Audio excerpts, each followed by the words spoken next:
sheltered me from harm, kept me warm, kept me warm. You gave my life to me, set me free. Mga apo, kapag dumating ang araw na kayo ay mag-aasawa, tandaan niyo ito. Hinatisin niyo muna ang ugali bago kayo agad bibigay. Dahil ang anak, hindi niya kayang pumili kung sino ang magiging ama nila. Kayo ang pwedeng pumili ng tamang ama para sa magiging anak mo. Malinaw ba iyon? Opo, Lola!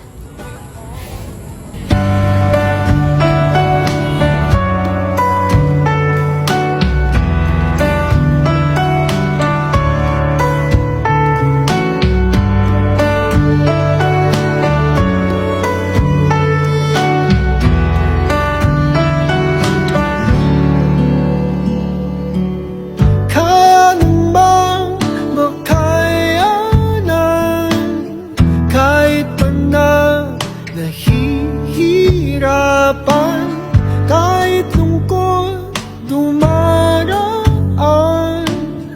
Pag natuyo na ang luha, parang nahipan ang iyong kandila. Init ay wala. Hindi ba pangako mo nung una?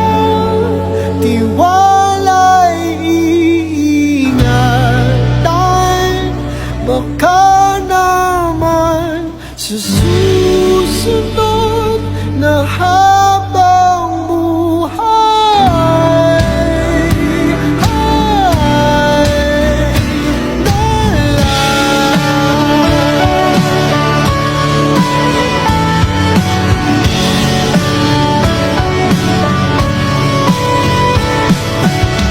di talaga inasahan magkagulo, magkagulatan, tahan.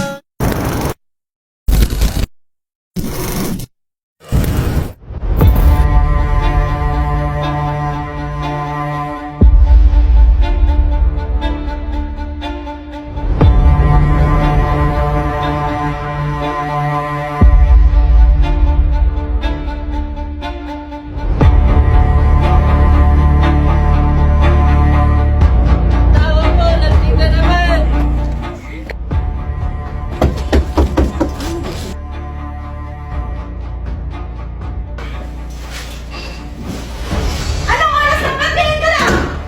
Wala na nga tayo mabiling bigas! Inom ka na inom!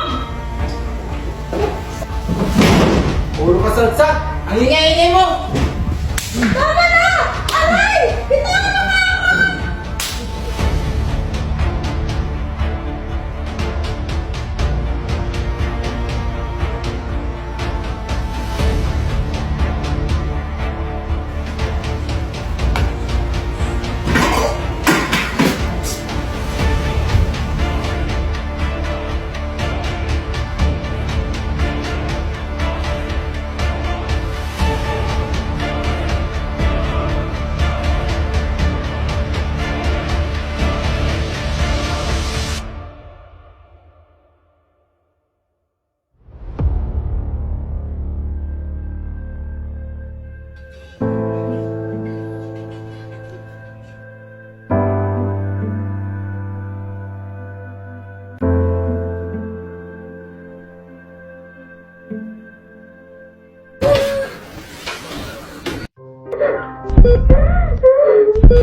Shhh! Tumahimik ka!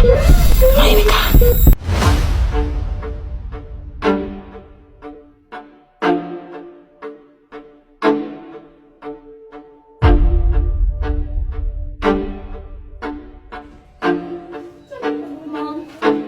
Opo, ma'am. Ano bang nangyari sa'yo, misis? Sinasaktan ako ng asawa ko. Sige, hihingi tayo ng tulong kay attorney. Tara, sama tayo. Halika, Mrs. Pasok.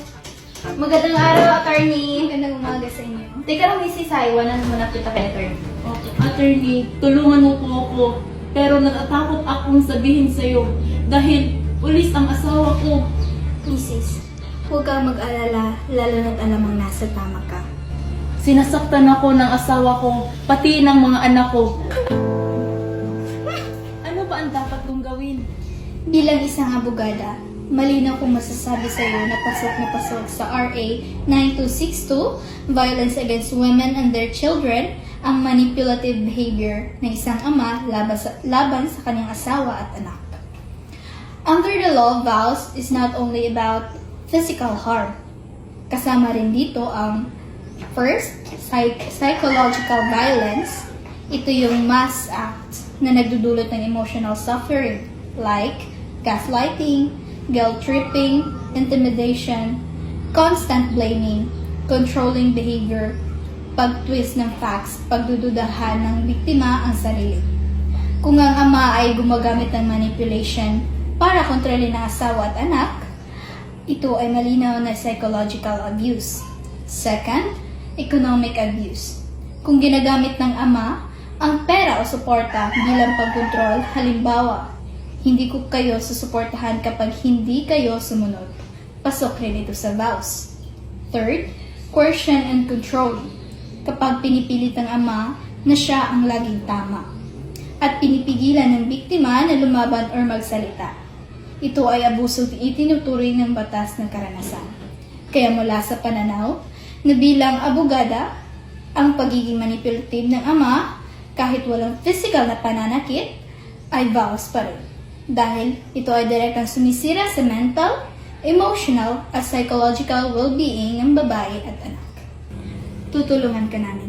Mrs., kasama mo kami at sa tulong ng vowsy, mapapanagot natin ang iyong asawa. Maraming salamat, attorney. Walang anuman, Mrs.